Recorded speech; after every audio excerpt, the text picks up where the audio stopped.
मनुष्य जिस तरह की सोच रखता है वैसा ही वह आचरण करता है। अपने अंदर के विश्वास को जगाकर मनुष्य सोच में परिवर्तन ला सकता है जो उसके लिए कल्याणकारी होगा।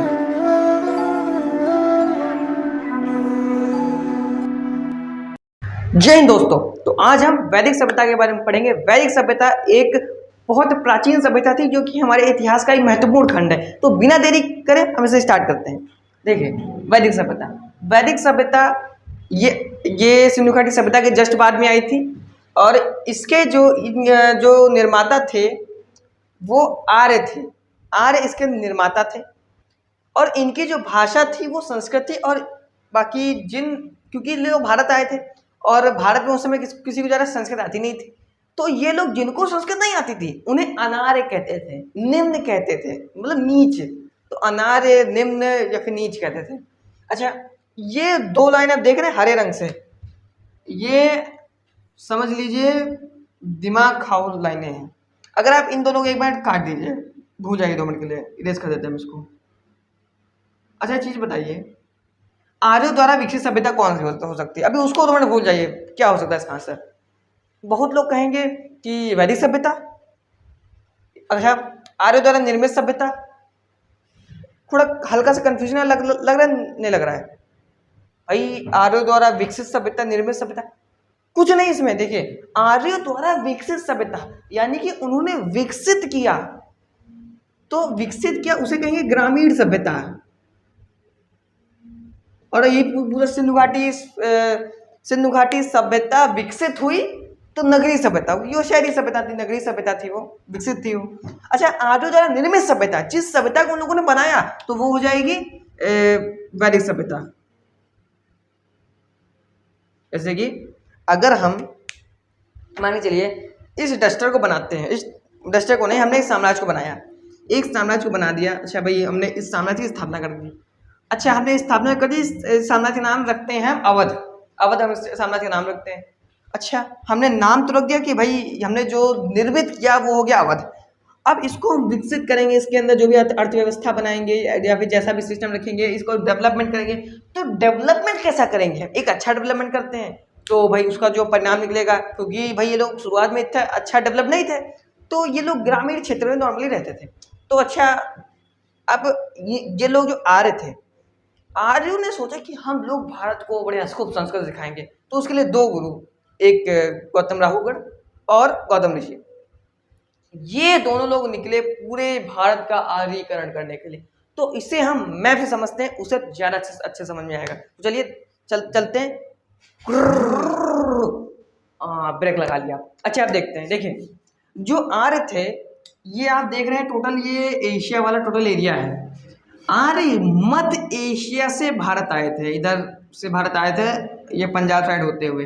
और क्योंकि आप यहाँ पे देख सकते हैं, यहाँ पे 7 नदियाँ बहती हैं, एक इंडस है और उसकी सहायक नदियाँ हैं झेलम, चिनाब, रावी, सतलज, ब्यास। टोटल यही 1 2 3 4 5 6 6 नदियाँ बहती हैं। झेलम, चिनाब, रावी, सतलज, ब्यास। झेलम, चिनाब, रावी, सतलज, ब्यास। झेलम, चिनाब, रावी, सतलज, ब्यास, इंडस, हाँ, ये 6 नदियाँ बहती हैं। तो जिस कारण इस हम जो ये जगह है इसे हम सप्त सैंधव प्रदेश कहते हैं, सप्त सैंधव प्रदेश।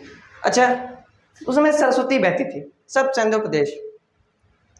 ये पंजाब हरियाणा का एरिया है, तो यहाँ पर आर्य आकर बस गए। अच्छा, एक मैक्स मूलर चाचा थे, मैक्स मूलर, ये हम लोग और नरक करके गए हैं। ये कह के गए हैं कि भाई याद करो, भाई क्या याद करो, कि जो आर्य आए थे ये मध्य एशिया से आए थे और ये सब सिंधु प्रदेश में बस गए थे। अच्छा, जब इन्होंने यहाँ पे देखा, यहाँ तो सब बकलोल दुनिया, मतलब क्या, मतलब किसी को संस्कृति नहीं आती, ये सब अनार्य हैं, निम्न हैं, नीच हैं, हम इनको सिखाएंगे। अच्छा, तो ये है दक्षिण और ये है नॉर्थ, ये है नॉर्थ और ये है साउथ। तो नॉर्थ और साउथ का ये दोनों एरिया लेके, हाँ हम भाई नॉर्थ और साउथ में भारत को बढ़िया सिखाएंगे संस्कृत। तो साउथ का आर्यीकरण किया अगस्त ऋषि ने, अगस्त ऋषि ने। और इन्होंने बढ़िया से खूब साउथ में बढ़िया संस्कृत को फैलाया। और यहीं पर नॉर्थ में, तो यहाँ पर राजा विदेह एक थे, राजा विदेह। राजा विदेह के जो राजपुरोहित थे गौतम राहुगढ़, गौतम राहुगढ़। गौतम राहुगढ़ ने क्या किया, गौतम राहुगढ़ ने कहा कि अब हम ये नॉर्थ वालों को सिखाएंगे बढ़िया से, यूपी बिहार इन सबको, कश्मीर तक पूरा सिखाएंगे जाके। अच्छा, ये जब इधर ये बिहार है, जब ये बिहार आ रहे थे, यहाँ बहती गंडक नदी। अच्छा, गंडक नदी में क्या हुआ, ये लोग ज्वाला लेकर आ रहे थे, ये यानी कि एक ज्वाला लेकर आ रहे थे कि हाँ अब हम यहाँ पे सिखाने जा रहे हैं। तो उसकी स्टार्टिंग थी कि यहाँ पे उसके अंदर प्रवेश किया कि अब भाई यहाँ पे हम सिखाएंगे आके। तो वो ज्वाला इसी गंडक नदी में गिर गई। अच्छा, अब ये कह रहे हैं कि ये अछूतों की भूमि है, तो मतलब वही, क्योंकि भाई वही चीज छाप दी गई ऋग्वेद में, क्योंकि वैदिक काल में वेदों की रचना हुई थी, और वही ऋग्वेद में छाप दिया गया कि भाई ये गंडक नदी अछूतों की भूमि है। इसीलिए आप देखेंगे बिहार में गंडक नदी से पानी नहीं लेता है, हरिद्वार से ले लेगा जाके, अब यहीं पे काशी ले लेगा जाके। भाई पानी है, भाई धार्मिक नियम है, इसमें इंटरफेयर नहीं करने का। धार्मिक नियम और राजनीति, इन दो मैटर में इंटरफेयर ना करिए, और राजनीति में तब करिए जब एकदम टॉप लेवल पे आप पहुंचाइए, तब बढ़िया एकदम राजनीति को बढ़िया से एकदम जितना कीड़ा मकोड़ा सा बढ़ा दीजिए उसका। तो अच्छा, आपको फिलहाल इतना समझ में आ गया होगा। अच्छा, फिर अब हम गाड़ी को दोबारा से मोड़ के ले जाते हैं बोर्ड की तरफ, और फिर वहां से चलिए जी बच गया, थोड़ा ब्रेक थोड़ा दिक्कत हो गई थी। हाँ, तो हाँ, ये टोटल समझ में आ गया। अच्छा, तो फिर अब इसके बाद हम ऋग्वैदिक काल को दो खंडों में डिवाइड किया गया था। क्यों डिवाइड किया गया था, क्योंकि इसी काल में, वैदिक काल में ही वेदों की रचना हुई थी। इसी वजह से जो वैदिक काल है इसे दो पार्ट में डिवाइड किया गया था। पहला था ऋग्वैदिक काल, दूसरा था उत्तर वैदिक काल। ऋग्वैदिक काल को ऋग्वैदिक काल इसलिए कहते हैं क्योंकि इस समय ऋग्वेद की रचना हुई थी।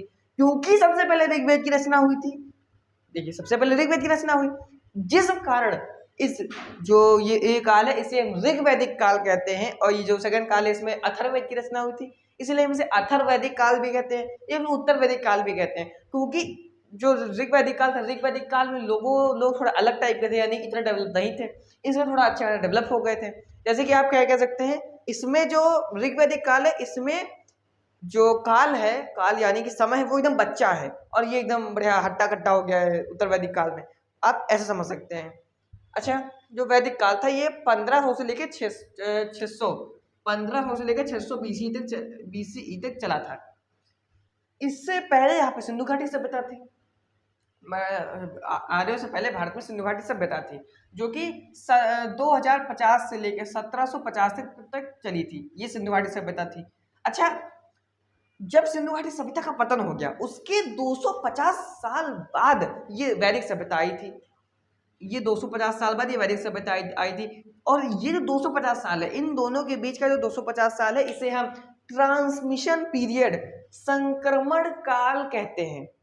और उसके बाद जो वैदिक काल था इसको दो पार्ट में डिवाइड कर दिया गया, एक ऋग्वैदिक, उत्तर वैदिक। ऋग्वैदिक था 1500 से लेकर 1000 BC ईसा पूर्व तक, और उत्तर वैदिक था 1000 से लेकर 600 BCE ईसा पूर्व तक। तो आपको इतना समझ आ गया होगा। अगर आपको इसका स्क्रीनशॉट लेना हो तो ले लीजिए। फिर देखिए, ऋग्वैदिक काल को पहले हम अच्छे से देखते हैं। ऋग्वैदिक काल 1500 से लेकर 1000 BC तक था, हम आपको बता चुके हैं। इसमें ऋग्वेद की रचना हुई थी ऋग्वैदिक काल में। ये काल टोटली ग्रामीण था, ऋग्वैदिक काल टोटली ग्रामीण था। इसका जो प्रमुख देवता था, इसमें जिस प्रमुख देवता को माना जाता था वो इंद्र थे, और जो प्रमुख पशु था वो थी गाय। गाय इस समय का प्रमुख पशु था।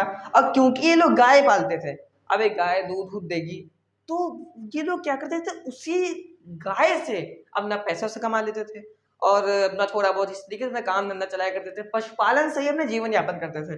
तो ये लोग पशुपालन से ही अपना जीवन यापन करते थे। अच्छा, इस समय जाति का निर्धारण कर्म के आधार पर होता था। जाति का निर्धारण कर्म के आधार पर होता था। इस तरीके से आप इस ट्रायंगल इस से आप समझ सकते हैं। देखिए, सबसे ऊंची जाति थी वो थी ब्राह्मण, उससे नीचे थी क्षत्रिय, और उससे नीचे वैश्य, और सबसे नीचे शूद्र थी। ब्राह्मण जो कि पूजा कराते थे, ब्राह्मण पूजा कराते थे, और क्षत्रिय जो रक्षा करते थे, जैसे राजा एक क्षत्रिय होता है क्योंकि वो अपनी प्रजा की रक्षा करता है, तो वो क्षत्रिय हुआ। वैश्य जो बिजनेस करते थे, बिजनेस व्यापार करते थे। शूद्र जो कि दूसरों की सेवा करते थे। अब आगे फिलहाल देखेंगे, चलिए देखें ब्राह्मण में। ब्राह्मण देखिए आप, ये अब ये जो शूद्र वाला कॉलम बड़ा बना हुआ है, वैश्य वाला थोड़ा उससे थोड़ा छोटा है, क्षत्रिय उससे थोड़ा छोटा है, ब्राह्मण उससे थोड़ा छोटा है। तो ये नॉर्मल नहीं है, इसके पीछे एक साइंटिफिक रीजन है। क्या रीजन है भाई? देखिए, ब्राह्मण की संख्या सबसे कम थी, जिस वजह से ब्राह्मण का कॉलम ये छोटा सा बनाया गया है। और क्षत्रियों की संख्या ब्राह्मणों से ज्यादा थी और वैश्यों से कम थी, जिस कारण इसका जो साइज है थोड़ा सा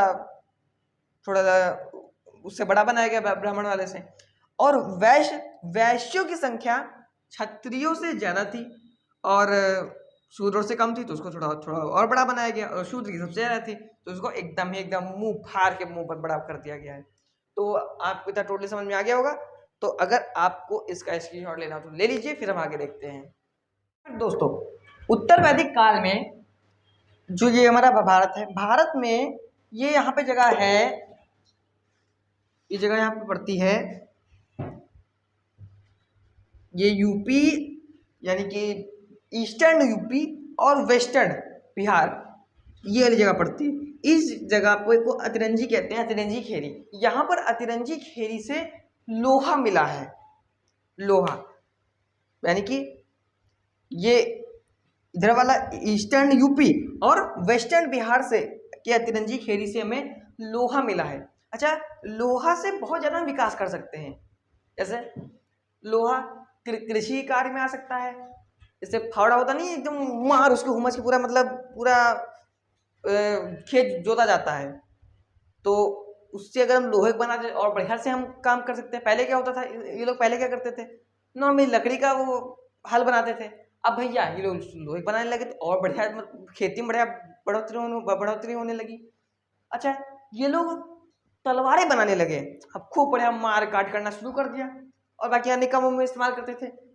लोहे का व्यापार कर सकते थे फिलहाल, लेकिन अभी उत्तर वैदिक काल में व्यापार करना शुरू नहीं किया था, धीरे धीरे व्यापार करने लगे थे। जैसे जब कृषि में बढ़ोतरी हुई तो उनके बाद थोड़ा पैसा वैसा और आने लगा, ये लोग युद्ध करना धीरे धीरे सीखने लगे और अन्य कामों में भी इन लोगों ने लोहे का काफी इस्तेमाल किया। अन्य बहुत से काम होते हैं। और व्यापार में जब आगे ये लोग एकदम ग्रामीण से शहरी क्षेत्र में शिफ्ट हो गए, उसके बाद इन लोगों ने धीरे धीरे व्यापार करना शुरू किया। वो हम आगे बढ़ेंगे, जनपद महाजनपद आगे देखेंगे। अच्छा, जब इतना टोटल विकास होने लगा तब ये लोग ग्रामीण से शहर में शिफ्ट होने लगे। जो ये इनके गांव थे ये धीरे धीरे जन बनने लगे, फिर और थोड़ा बढ़ते जनपद बनने लगे और बढ़ के महाजनपद बन गया। जैसे एग्जाम्पल के तौर पे आप देखिए, अगर ये हमारे यूपी में कोई सीतापुर एक जिला है, सीतापुर में एक तहसील है सिधौली, तो उस समय क्या था, सिधौली थी जन, सीतापुर हो गया जनपद, और तो पूरा यूपी क्या हो गया, पूरा यूपी महाजनपद, पूरा यूपी महाजनपद हो गया।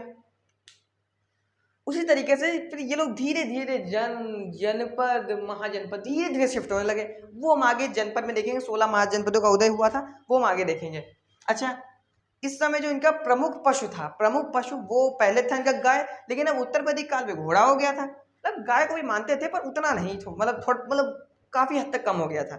अच्छा, जो प्रमुख देवता थे इनके, प्रमुख देवता वो थे प्रजापति। ये बहुत इंपॉर्टेंट है कि उत्तर वैदिक काल में इनके प्रमुख देवता इंद्र से हटकर प्रजापति हो गए थे। तो आपको इतना समझ में आ गया होगा। और फिलहाल 1000 से लेकर 600 BC तक चला था उत्तर वैदिक काल, और इसी काल में अथर्ववेद की रचना हुई थी। और क्योंकि सबसे पहले ऋग्वेद की रचना हुई तो हमने वो ठीक है, और इस काल उत्तर वैदिक काल में अथर्ववेद की रचना हुई थी। इसकी रचना सबसे बाद में हुई थी, हमने आपको उससे पहले पढ़ाया था। अथर्ववेद की रचना सबसे बाद में हुई थी, इसीलिए उसे हम वेद त्रयी कहते हैं। और क्योंकि ऋग्वेद, यजुर्वेद, सामवेद, ऋग्वैदिक काल में ऋग्वेद की रचना हुई, सबसे पहले ऋग्वेद की होगी, इसलिए हमने उसका नाम डाल दिया ऋग्वैदिक काल। बाकी यजुर्वेद, सामवेद की भी रचना ऋग्वैदिक काल में हुई थी, और सबसे आखिरी में उत्तर वैदिक में अथर्ववेद की रचना हुई थी। तो अगर आपको इसका स्क्रीनशॉट लेना हो, फटाक से ले लीजिए। तो दीदी और दद्दा, अच्छा अब आगे देखिए, वैदिक काल की सामाजिक व्यवस्था अच्छा देखते हैं, देखिए वैदिक काल को 4 भागों में बांटा गया था, मैंने कि वैदिक काल बांटा नहीं गया था, वैदिक काल को तो 2 भागों में बांटा गया था, एक वैदिक उत्तर वैदिक। हाँ, वैदिक काल में जीवन को 4 अवस्थाओं में बांटा गया था, जीवन को 4 आश्रमों में बांटा गया था, या फिर 4 अवस्थाएं आप कह सकते हैं। देखिए अगर हम उसमें बाल्यावस्था जोड़ दें, क्योंकि बाल्यावस्था हम कोई क्या अवस्था जोड़ के करेंगे, बबुआ तरह खिलाएंगे, क्या करेंगे जोड़ के उसको, नॉर्मली केवल हम यही 4 जो जोड़ लेते हैं, एक ब्रह्मचर्य हो गया, एक गृहस्थ हो गया, एक वानप्रस्थ हो गया, एक सन्यासी हो गया। अगर आपको जोड़ना है तो बाल्यावस्था जोड़ दीजिए, बाल्यावस्था जोड़ने के बाद यहाँ 5 हो जाएगा, लेकिन होते 4 ही हैं, यही 4 ही आश्रम होते हैं। पहला ब्रह्मचर्य, ब्रह्मचर्य 5 से लेके 25 साल तक आपको रहना पड़ता है। इसमें मतलब आपको हरा नीला पीला से एकदम दूर रहना है, उससे कम से कम इनफाइनाइट किलोमीटर की दूरी बना के रखनी है, और आपको सुखप्रद बिस्तर पर नहीं सोना, बहुत नियम कानून होते हैं। आप अगर ये गुरुकुल में पढ़ेंगे तो आपको अच्छा समझ में आएगा ये चीज़ें। अच्छा गृहस्थ में शादी ब्याह करके बढ़िया से 25 से 50 साल तक अपना गृहस्थ जीवन अपना आराम से व्यतीत करिए। उसके बाद वानप्रस्थ में 50 से 75 में अपनी जो बिटिया हो, लड़का का ब्याह कर दो, फुर्सत मिले।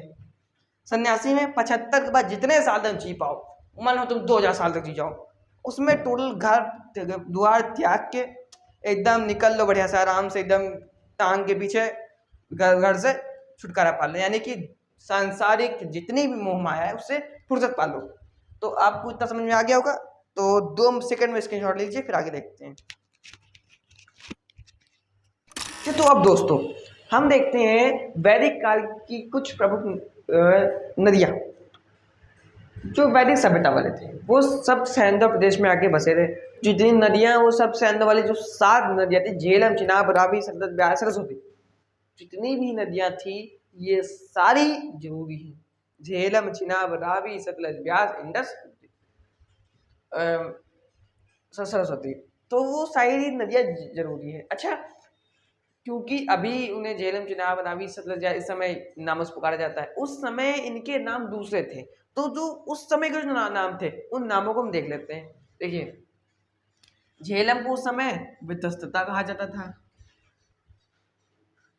झेलम को वितस्तता, चिनाब अस्कनी, रावी पुरुषिणी, सतलज शतुद्री, व्यास विपाशा, इंडस सिंधु, गोमल गोमती, और अगर द्रुजदती। इसको कैसे याद करेंगे, देखिए कान बंद कर लीजिए, पहले इधर वाला पूरा याद कर लीजिए, झेलम, चिनाब, रावी, सतलज, ब्यास, पहले केवल 6 याद करने हैं आपको जो मुख्य है। पहला झेलम, चिनाब, रावी, सतलज, ब्यास और इंडस, ये 6 नदियां आपको पहले याद रखनी है, और ये 2 ऐसे अलग है क्योंकि ये 6 नदियां एक ही जगह में पाई जाती है, सब सैंधव प्रदेश में। अच्छा देखिए झेलम, चिनाब, रावी, सतलज, ब्यास, झेलम विदस्ता, चिनाब अस्कनी, रावी पुरुषनी, सतलज शतुद्री, व्यास विपाशा, और इंडस सिंधु। उससे इंडस सिंधु तो नॉर्मल सा है, अभी भी मतलब इंडस को सिंधु नदी बोलते हैं, बहुत जगह पे सिंधु नदी बोला जाता है, तो ये तो कॉमन है फिलहाल इंडस वाला। बाकी ये थोड़ा अलग है, गोमल गोमती घग्गर द्रुजदती, खत्म।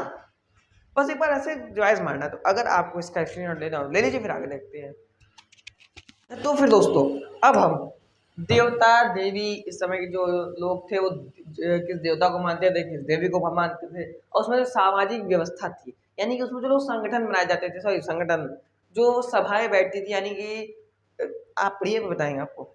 देखिए देवता में सबसे जो प्रमुख देवता थे वो थे इंद्र। हमने आपको जब ने इंट्रोडक्शन वाला था उसमें हमने आपको बताया था कि ऋग्वैदिक काल में लोग इंद्र देवता को ज्यादा मानते थे, उसके बाद उत्तरवैदिक काल में प्रजापति को मानने लगे थे। तो इंद्र देवता का ही ऋग्वेद में सर्वाधिक बार हमें वर्णन मिलता है 250 बार है।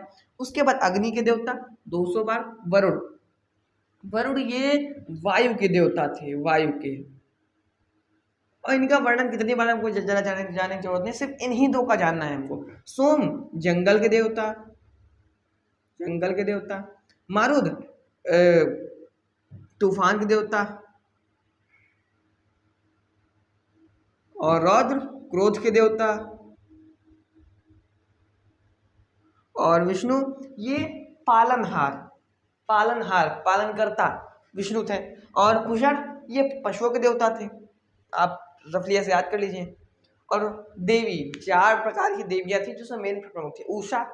उषा थी ये प्रभात यानी सुबह, जैसे सुबह की देवी थी, यानी कि सुबह होती थी उसकी देवी उषा थी, सुबह प्रभात की देवी।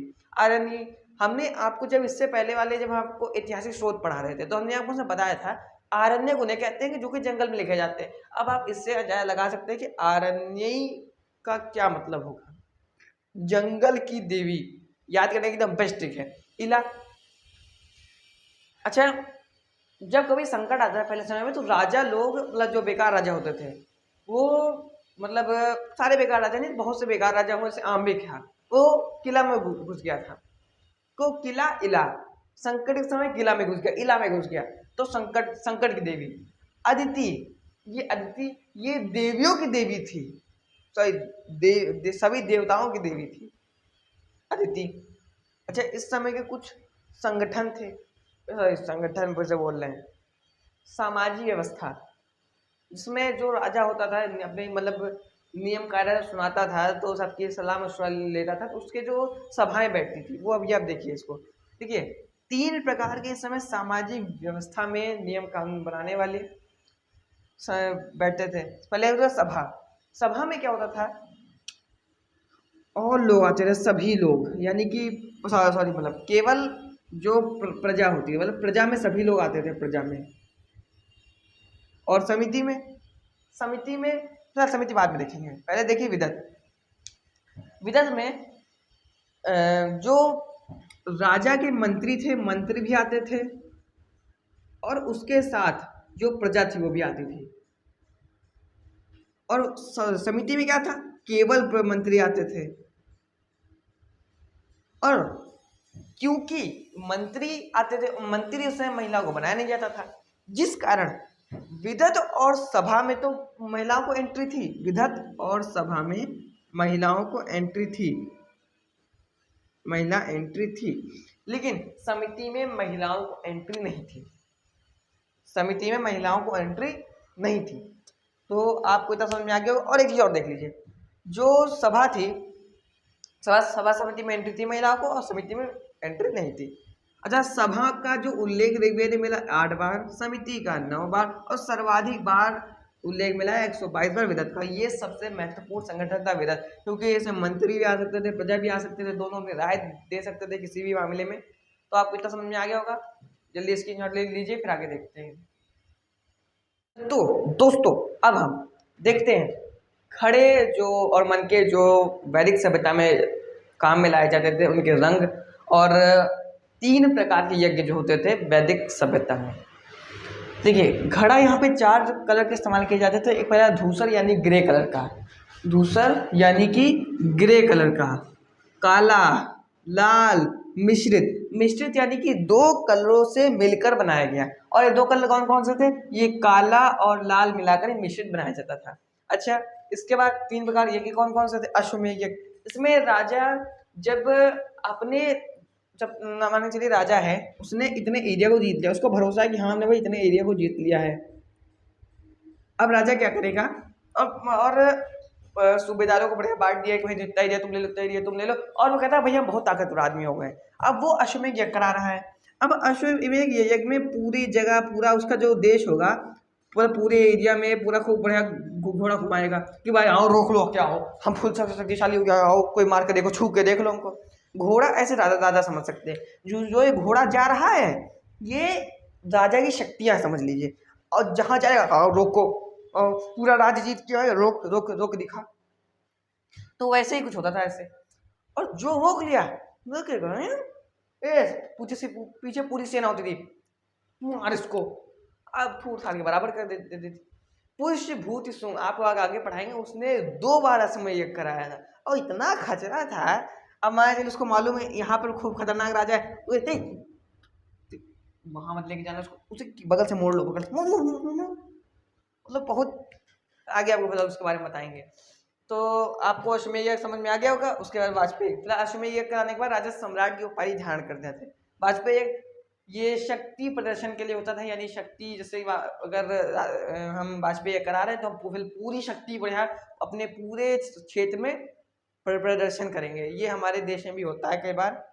रासु यज्ञ, राष्ट्रीय इसमें जब शपथ ली जाती है तब राष्ट्रीय किया जाता है।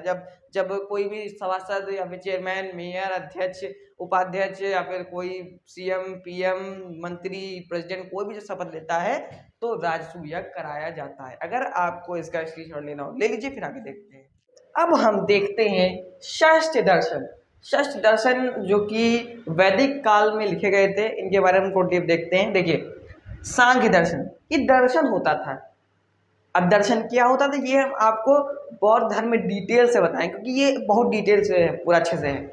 आप उससे इसका ओवरव्यू ले लीजिए एक बार। देखिए, सांख्य दर्शन कपिल ने लिखा था। सबसे गौतम बुद्ध का सबसे ज़्यादा जो उपदेश है वो सांख्य दर्शन से ही लिए गए हैं। ये भी किताब होती है, ये एक किताब ही है, ये किताब ही है। आपको आगे हम सब बताएंगे, चिंता ना करिए। सांख्य दर्शन कपिल ने लिखा। न्याय दर्शन गौतम, योग पतंजलि, वैशेषिक, कणादि, उत्तर मीमांसा, वादरायण, पूर्व मीमांसा, जैमिनी। देखिए, सांख्य दर्शन कपिल ने लिखा था।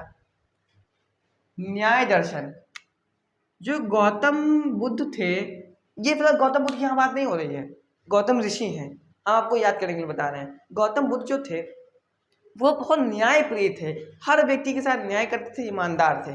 तो न्याय दर्शन से आप याद कर सकते हैं गौतम। योग पतंजलि वैसे बहुत फेमस है, वो योग कराते हैं, तो योग दर्शन से पतंजलि। वैशेषिक दर्शन करा दी।